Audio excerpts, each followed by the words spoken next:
Hello everyone, இன்றைக்கி என்ன ஸ்பெஷல்னா beetroot பொரியல். ரெஸ்டாரண்ட் ஸ்டைலில் பீட்ரூட் பொரியல் எப்படி பண்ணுறதுன்னு பார்க்கலாம். நான் இன்க்ரீடியன்ஸ் சொல்லிடுறேன். 4 மீடியம் சைஸ் வெங்காயத்தை இந்த மாதிரி சின்னதாக சாப் பண்ணி வச்சுருக்கேன். பாசிப்பருப்பை நான் கொஞ்சம் ஊற வச்சுருக்கேன். 2 பீட்ரூட், பெரிய பீட்ரூட்டை வந்து இந்த மாதிரி நான் குட்டி குட்டியாக சாப் பண்ணி வச்சுருக்கேன். இப்போ மசாலா பார்க்கலாம். மஞ்சத்தூள், மிளகாத்தூள், உப்பு, தாளிக்க கடுகு, கருவேப்பிலை. இப்போ எப்படி பண்ணுறதுன்னு பார்க்கலாம். பேன் ஹீட் ஆகிடுச்சு. இப்போ நான் கடுகு ஆட் பண்ணிக்கிறேன்.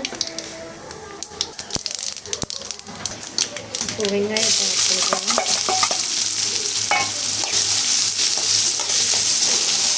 இது நல்லா பிங்க் கலரில் வர வரைக்கும் இதை அப்படியே விட்டுடலாம். இந்த டைம் நான் கருவேப்பிலை ஆட் பண்ணிக்கிறேன்.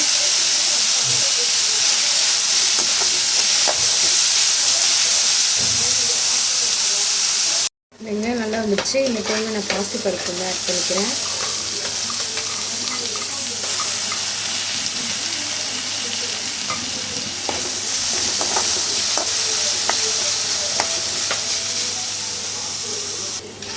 இந்த டைமில் நான் பீட்ரூட் ஆட் பண்ணிக்கிறேன்.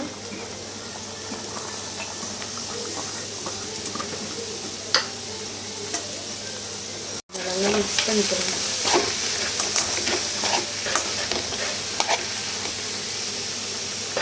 இப்போது மஞ்சத்தூள், மிளகாத்தூள், உப்பு அதையும் நல்லா மிக்ஸ் பண்ணிக்கலாம்.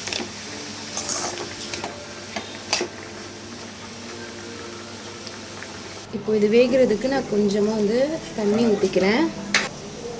இதை கொஞ்சம் நேரம் மூடி போட்டு வேக வச்சிடலாம். தண்ணிலாம் ஊற்றணும், நல்லா வத்திருச்சு. கொஞ்ச நேரம் இதை அப்படியே வந்து போட்டுக்கலாம். ஃபைனலாக பீட்ரூட் பொரியல் வந்து ரெடி ஆயிடுச்சு. செம்மையாக இருக்குது. நம்ம ரெஸ்டாரண்ட்லலாம் வந்து கொடுப்பாங்க. அந்த ஒரு டேஸ்ட்டாக நல்லாயிருக்கு. நீங்களும் வீட்டில் ட்ரை பண்ணுங்கள். இந்த வீடியோ பிடிச்சிருந்தா லைக் பண்ணுங்கள், ஷேர் பண்ணுங்கள். மறக்காமல் என்னோடய சேனலை சப்ஸ்கிரைப் பண்ணுங்கள். பக்கத்தில் இருக்கிற பெல்லை கிளிக் பண்ணுங்கள். நான் போடுற எல்லா வீடியோ வரும். பாய்.